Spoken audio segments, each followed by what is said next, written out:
Welcome to another Davinci Resolve Tips and Tricks episode. As you've seen on the thumbnail, I have partnered with Dehancer and I'm very excited to bring this video to you guys. Let's dive in. So for all of those living under a rock, Dehancer is a film emulation plugin developed by a great team led by Pavel Kozenko.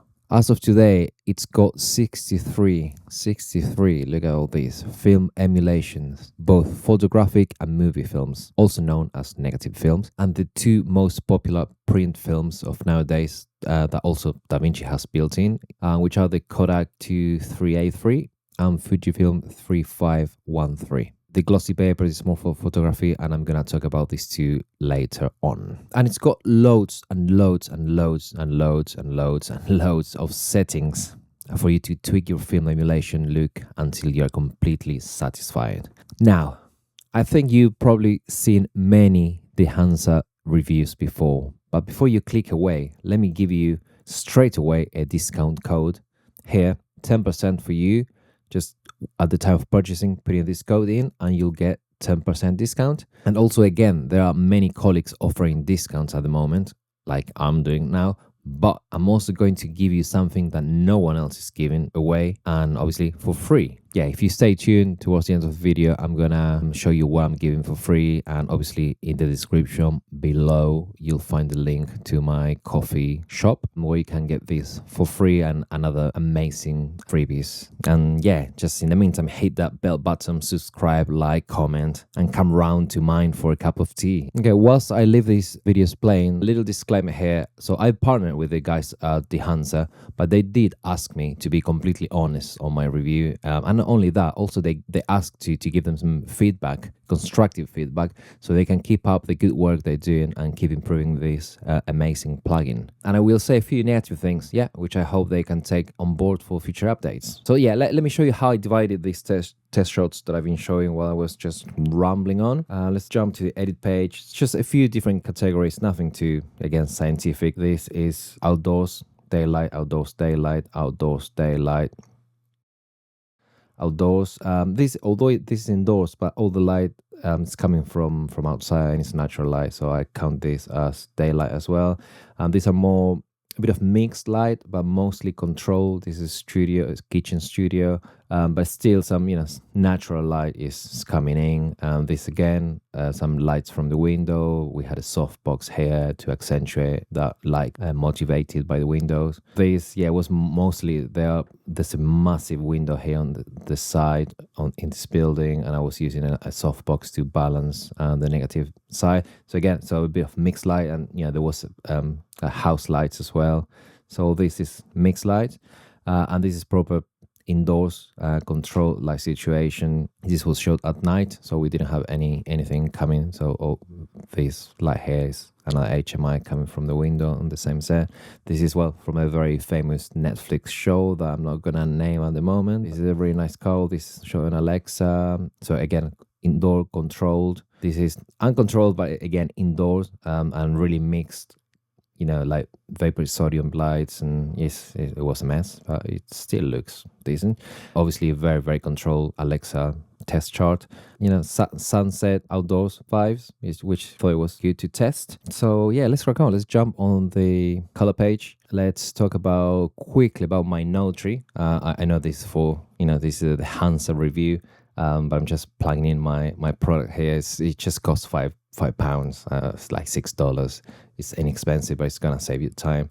I'm not gonna talk much about it, just say that I'm using it. It's S-Log3 coming in here. This is note tree. The only things that I've done here, nothing here, is a bit of exposure, because I tend to, with S-Log, to overexpose by quite a lot, and a bit of balance, just to correct that, just a bit less of magenta. You can see here in the vector scope. Actually, for the rest, I did nothing. On the bottom, on my look dev timeline level, everything is off, just a conversion to Rex 9 and the Dehancer stage at the very end. If you want to improve your fixed node tree, selling this as a product, I'm gonna leave the link in the description below. And yeah, let's talk about the Dehancer. I already have it loaded here. If you come to effects, it's in the O effects tab. So I use Dehancer obviously to do some film emulation, but as part of my look development stage, and that's why I have it here in the timeline node tree. So because there are so many options built in, I'm just scrolling through options here, and obviously then sliders and sliders, and then you get to sub menus, right? Like obviously all the stocks that you can choose. We talk about 63 and all these options. I find best to press Shift F. You can get more real estate of the image and the plugin as well. But as I said, it's way too many options, which is superb, but they need to be stacked by groups because at a glance, and this is my negative comment, there's way too many options. As again, it's amazing because it's super tweakable, if that's a word, but it's just overwhelming. Just opening the plugin and start trying to develop a look, and you have all these options. Yeah, like for instance, texture, film grain, halation, bloom, film damage, film breadth, gate width. Just put them just in one group. If I want to see them, then I open that group. If not, they're just they're 6-7 groups collapse into just one. So just make things cleaner, please. So that being said, I have created, and I'm gonna show you quickly this way, but not showcase them quite right now, so you can stay tuned. But I developed some ready presets for you just to drag and drop and get a very nice look from the get-go. So let's go back to the full page viewer. So let's quickly go through some of the plugin options. Let's use this clip. Let's park it here while I'll guide you through a few, or list a few. I'm not gonna go in depth, at least in this video. So quick tip here: if we were to, because we're working on the Dehancer, which is at a timeline level, if I were to press play, and although the looping option is applied here, it will loop the timeline because we are at timeline level. When you are on clip level, you will only loop the clip because we're at clip level. So a quick tip to be able to, at a timeline level, to loop a clip, you have to go back to the edit tab, grab the clip or clips that you want to loop, in this case just one clip, and press the letter X, and that will select this at a timeline level. Now I'm gonna play it, and you can see that, but still the whole timeline here, but it's gonna look at the end of the clip, it's gonna go back and loop it. So that's a little tip for you along the way. And let me stop myself here before I even start. I'm playing, and this is why I stopped using the Dehancer on one of the very first versions. I was so power hungry that I wasn't able to, although I'm not, this is decent. It's not playing complete real time, and it's slowing down because my computer now is backing up. Decided to do a backup at the time I'm doing this tutorial. But that being said, this is not my studio computer. I'm at home doing this as I usually do. This is a 2019 iMac I'm on. In the studio we have M1s and hopefully soon M2s, Max and Ultras, and it just works as a treat. Once I heard Walter Wolpato saying that he doesn't tend to use these sort of plugins. I don't know which one he was referring to professionally, just because you can't have clients sat next to you and they want, you can have everything rendered and then they come and they want some tweaks and then you tweak and you have to re-render. So one, you cannot have the client sitting and waiting because they are paying for time and they don't want to see that. And two, they can't watch the film at not the full 24, 25, 30, whichever frames you're playing at. They can't be watching, you can see here, that it's in red, that is so. They can't be watching the film at 20. This computer is old, I take that. Well, in the M1s at least, it doesn't happen. It plays in real time. So I give that to the Dehancer. I stopped using the Dehancer back in the day because of this issue. But yeah, trust me, on the M1, it just plays real time and it's just amazing, something that I wasn't expecting. I'm really pleased. So anyway, what I was saying, the first thing I really like compared to the plugins or NLEs is that you can tweak parameters in real time. Yeah, so I can leave that plain and I can, just change the contrast. Yeah, the color boost. Even the stock, it will pause for a minute. It needs to load up. Just my favorites. The classics 200T, 250D, 500T, 50D. These are go-tos and are amazing. Even the Ektachrome. Yeah, the Ektachrome was used in Euphoria. Marcel Rev used in I think season 2 of Euphoria. No, I think season 1 was shot on Alexa, and and for season 2 he used a mix of Ektachrome and I think 500T. I think he used, but actually he tweaked the 500T to look more like a Ektachrome. But anyway, you see, so you can sort of preview. Just, I mean, these are more photographic. I don't tend to go this way, so I just get the Visions, the Vision 3. That are the classics that DPs mostly use. I actually watched. It's not. I don't think it's here. It's one. No, the Eastman. So I watched a film yesterday from the 70s. There's a lot of film in the 70s. Shot with Eastman 100. Unfortunately, it's not here. The double is just black and white. It's got a very 70s look. I really like the arrow color as well. Don't get me wrong. I think this is one of that surprised me. But yeah, anyway, so I was showing that the tweakability again. That word, when change the print, or just not have a print, just go straight with the negative. It's not enabled. Let's enable this, and just a bit colder, a bit yellower. This is just printer lights as we know them in Davinci. But yeah, I love this, like being able in real time without stopping the image and to be able to tweak things. So at first you have the input source where you select where it's coming into this plugin. In this case, I have it at the end of my node tree that is being converted from Davinci White Gamma into Rec 709. Although we have the Davinci DVR, Davinci Resolve, Davinci, or DR is called in Davinci, just DR. Anyway, White Gamma Intermediate, which let me tell you, I'm gonna probably do a separate video, and this is another, not complaint, another constructive feedback that I'm gonna give the guys about that. It doesn't look the same. In a way, unfortunately, because it's not that they don't have the option, but it just doesn't work as expected. So please, Dehancer, some other thing to look into it if you just want to. This doesn't quite work for me, but yeah, it sounds many people I know they use just the camera color space. So in this case, it's an Ari, Alexa Mini, Loxy, and again, this is by default. Remember, this is by default after Rec 709 with the color management conversion, and it again looks different. The contrast, I still prefer working off the Rec 709. It looks like crunchier. So again, I don't like this method either. I just like working off at the moment after the Rec 709 conversion. I think that renders the better looking images in Dehancer. Okay, let's crack on super quickly. I think that was my last piece of constructive feedback.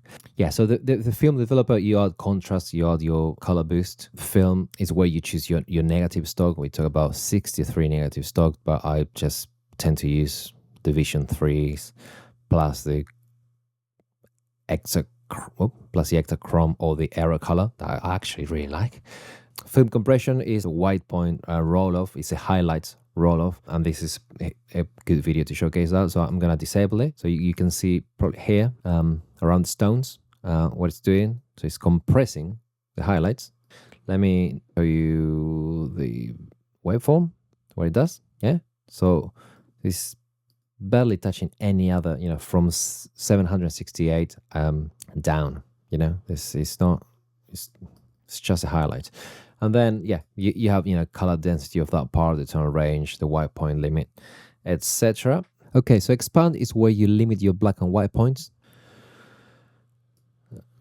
The white limit is 100, and then you start compressing them even more than the film compression. Don't get confused.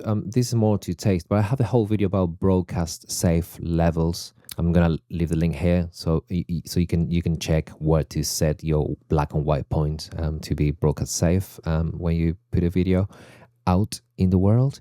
Film print is where you choose the printing stock. By default, I think it's in the Fuji. when you first load the plugin. These two are the most famous ones, the Kodak 2383 and the Fujifilm 3513. In fact, Davinci comes with this as film looks, LUTs, film looks built in. Then we have like a linear out and Cineon film log. But yeah, this is the option, and the other option is that you finish in Cineon film log. Because you know you're gonna print in real film print and later on, and of course, as I said, you can use this and use Cineon LUTs that have Cineon as an input, like in the case of the film looks in Davinci. Color head, it works. Let me go back to there. You go. It works more or less, not exactly the same. So you can test and see if you like this or the wheels in Davinci Resolve. It was just like similar to print lights, yellow, blue, magenta, green, cyan, red. So however many points of these colors you want, and then you have them, but the ranges: shadow, midtone, and highlights. Only cool or warm, neutral there. But there you go. You have the option there. So then we have film grain, halation, bloom, film damage. We have film breadth and weave. As I said, all this could be all collapsed into one group, like texture, or I don't know, whatever you want to call them, film characteristics. I mean, these are all film characteristics, but yeah, it could be texture, all within the texture. So we don't have to see them all. It could be all collapsed very nicely. Anyway, grain is really nice, really customizable. You have presets that are awesome, from Emil, the grain. Oh, actually, let me play. Super grainy, out of focus, if you will. 16, this is the cleanest 16 here. So the lower the ISO, the cleaner the grain. And then 65, which would be the cleanest. And actually, like, still the grain is still there. So you can sort of see. I don't know the YouTube compression if it will show it, but believe me, I mean, this and 3550 are two of my most used grains. Any other than that, it just goes too grainy to my taste. And then you can choose something that is closer to your taste, like this, and then you can come to custom and you see, because if I come here again and I change and I come to custom, all these are different. And I think it's weird, again, maybe for this collapsible thing that someone has complained, that you choose a preset and it's completely stuck in the preset. Rather than giving you the preset plus the tweakable sliders, you need to go into your desire or the look that is closer to what you want, and then go back to custom. This is the preset, and then tweak it from here. Halation is quite I'll show you quickly from the start of the video. You can see here in the tiles, halation, and explain in other videos what halation is. The bounce back from the back plate of the camera to the film. Bloom, if you will, a bit of glow around, again, highlights. And film damage, obviously, it will add, you have a lot of Super 8 enable. Yeah, it adds hair and lines and burns. Film breadth and weaving, all the movement of the film inside the camera. Vignette, obviously you can add vignette. I don't want this dirt damage. Disable.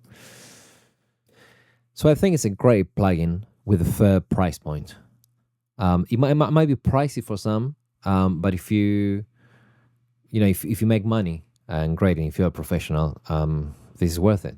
And I think all the effort and time that went into creating this, and the price is more than worth it. And again, you get the link here, 10% discount with my code. At the time of checkout, you input this code and I give you a minus 10%, which you can keep that 10% and use it to buy me a coffee on my shop page. With the description is below. And yeah, so it helped me creating more of these videos and developing more tools. So, well, I'll show you before, what I'm gonna show you now. That is, what is it? Dehancer 709 looks. So these are looks that I created. Yeah, that's pretty quite big. So my favorite stocks, right? Aero color, we talked about Vision 3 250D, Vision 3 500T, the Ektachrome E100. We have 50D as well, and 500T, as I said.